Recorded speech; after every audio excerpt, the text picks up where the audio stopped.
गुरुब्रह्मा गुरु विष्णु गुरुदेव महेश्वरम गुरुदेव परम ब्रह्म तस्मै श्री गुरुवे नमः। नमस्कार, आध्यात्मिक ज्योतिष विज्ञान अनुष्ठाने प्रत्येकকে স্বাগত জানাই। মার্চ মাসের রাশিফল কেমন আসছে, আপনাদের এই মাস কেমন যাবে সেই নিয়ে আজকের এই অনুষ্ঠান। প্রথমেই আমি গোচর নিয়ে কথা বলছি, অর্থাৎ ট্রানজিট গ্রহের অবস্থান কেমন থাকছে। দেখুন, মার্চ মাস এই সময় যখন 1 তারিখ থেকে আমরা দেখছি পুরো মাস জুড়েই কিন্তু মেজর কিছু প্ল্যানেটের পজিশন একই থাকছে, যার মধ্যে বৃহস্পতি সে কিন্তু মেষ রাশির ঘরেই অবস্থান করছে, শনি সে কিন্তু নিজের ঘর অর্থাৎ কুম্ভ রাশির ঘরেই থাকছে, রাহু মীন রাশির ঘরে এবং কেতু তার সপ্তমে অর্থাৎ কন্যা রাশির ঘরেই কিন্তু অবস্থান করছে। চন্দ্র সোয়া 2 দিন অন্তর তার ঘর পরিবর্তন করে। 7ই মার্চ বুধের অবস্থান পরিবর্তন হচ্ছে এবং বুধ কুম্ভের ঘর পরিত্যাগ করে মীন রাশির ঘরে অবস্থান করছে।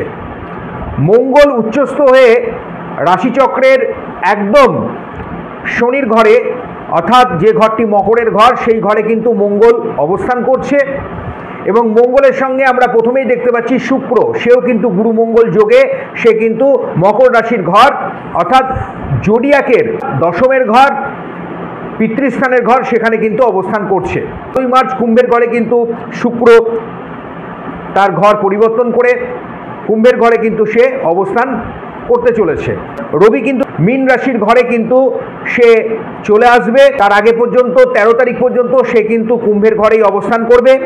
মঙ্গল কুম্ভের ঘরে চলে আসছে 15 তারিখ। বুধের আবার আরেকবার গ্রহের অবস্থানের পরিবর্তন অর্থাৎ সঞ্চার বা গোচর হচ্ছে, মেষের ঘরে সে কিন্তু প্রবেশ করবে মীন রাশির ঘর পরিত্যাগ করে, সেটা 26শে মার্চ।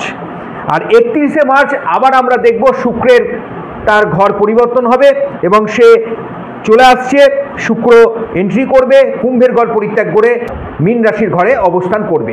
এই মাসে বিভিন্ন গ্রহের কোথায় কিভাবে তার সন্নিবেশ হচ্ছে, কি তার প্রভাব পড়ছে আপনার জীবনে, আপনার রাশিচক্রে, আপনার ন্যাটাল চার্টের উপরে।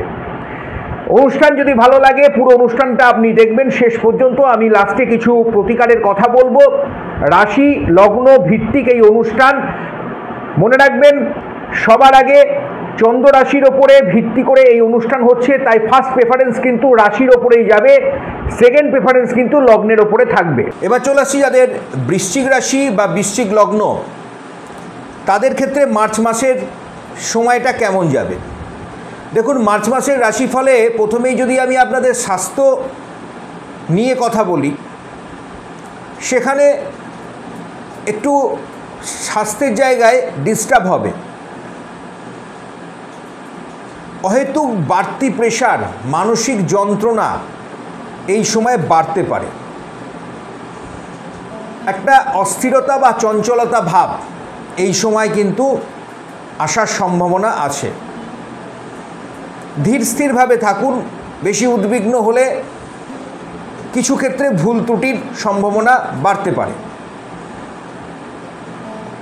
হেলথের জায়গা থেকে বলতে গেলে মুখমণ্ডল এবং বক্ষে কোনো চোট আঘাত বা কোনো রোগের প্রাদুর্ভাব বাড়তে পারে।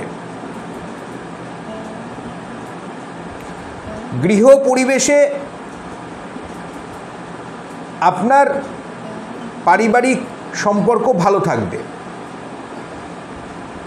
এবার চলে আসছি যারা শিক্ষার্থী বা বিদ্যার্থী আছেন তাদের সময়টা কেমন যাবে, সঙ্গে কেরিয়ারটাও আপনার কেমন থাকছে।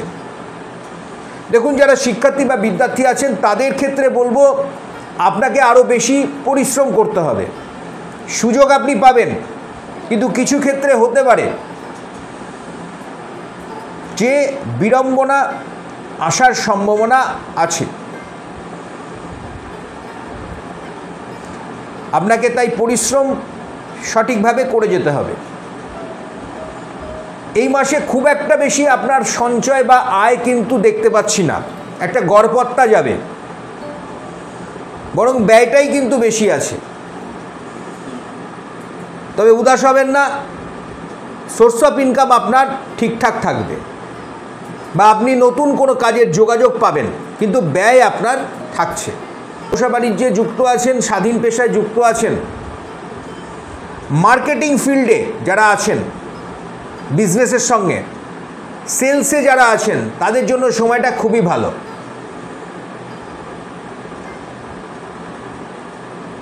যারা ডিস্ট্রিবিউটরশিপ নিয়েছেন, কোনো ফুড ওরিয়েন্টেড প্রোডাকশনে যুক্ত আছেন, ল্যান্ড প্রপার্টিতে যারা ইনভেস্টমেন্ট করছেন, যারা ট্রেডিং করছেন, শেয়ার মিউচুয়াল ফান্ডের মতো ইনস্টিটিউটে, কিছু ক্ষেত্রে যারা লটারি এই ধরনের জায়গায়, কিছু ফাটকা হঠাৎ করে প্রাপ্তি বা উপার্জন আপনার আসার সম্ভাবনা আছে। কিছু শ্রীবৃদ্ধি হতে পারে, কিছু প্রাপ্তির সম্ভাবনা আছে। বাইরে যাবেন সোর্স অফ ইনকামের জন্য, বা অলরেডি বাইরে কাজকর্ম করছেন তাদের জন্য কিন্তু সময়টা ভালো। যারা এতদিন ধরে ভাবছিলেন বাইরে যাব, তারা কিন্তু এবার যেতে পারেন।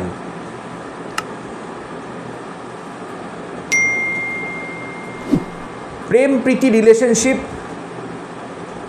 এই সময় আপনার আসবে, নতুন যোগাযোগ বৃদ্ধি পাবে, পার্টনারের সাপোর্ট আপনি পাবেন। কিছু জায়গায় আপনি এক্সপ্লোর করতে পারেন, ভ্রমণ, ছোটোখাটো ভ্রমণ হতে পারে।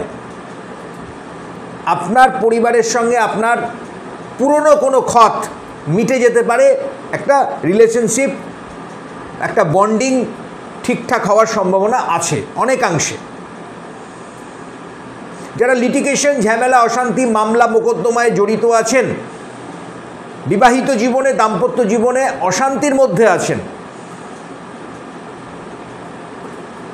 তাদের অবশ্যই এই সময়ে নিজস্ব জন্মপত্রিতে ন্যাটাল চার্টে কোন দশা চলছে সেটা যেমন দেখা প্রয়োজন, পাশাপাশি আমি বলবো এই যে গোচর আছে, এই গোচরে কিন্তু আপনি এই ট্রানজিটে যে গ্রহের অবস্থান তৈরি হয়েছে, সেখানে কিন্তু স্যাটার্ন এবং ভেনাস অর্থাৎ শুক্র এবং শনির একটা মেজর ভূমিকা প্লে করবে।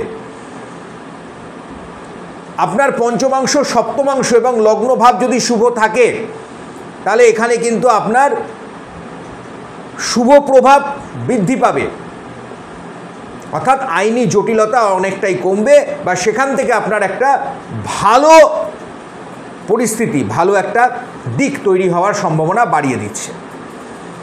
তার জন্য অবশ্যই আপনার নিজস্ব জন্মছক বা ইন্ডিভিজুয়াল যে হরোস্কোপ যেটাকে আমরা বলি, সেটা ভালো জ্যোতিষ পরামর্শ নেওয়ার প্রয়োজন।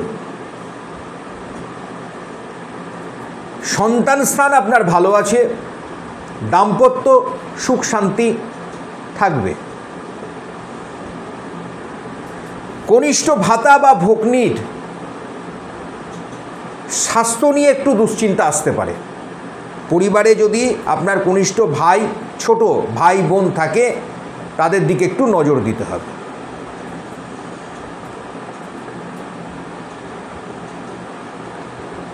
আপনার ক্ষেত্রে শুভ দিক দক্ষিণ পশ্চিম দিক। আপনার ক্ষেত্রে শুভ সংখ্যা 6। আপনার ক্ষেত্রে শুভ বর্ণ আপনি গোলাপি রং এবং হলুদ রং ব্যবহার করুন। নবগ্রহ সপ্তমটি প্রতিদিন পাঠ করে বাড়ির বাইরে বেরান। কোনো পশু পাখি তাকে খাদ্য প্রদান করুন। কপালে একটু মেঠে সিঁদুর স্পর্শ করিয়ে বাড়ির বাইরে বেরান। দেখবেন আপনার কোনো বকেয়া টাকা উদ্ধার করতে যাবেন, বা কোনো ব্যবসা বাণিজ্যের কাজে বারবার কোনো সমস্যায় পড়ছেন, সেটা ধীরে ধীরে কমবে। ভালো থাকবেন, সুস্থ থাকবেন, প্রত্যেককে ভালো রাখার চেষ্টা করবেন। নমস্কার।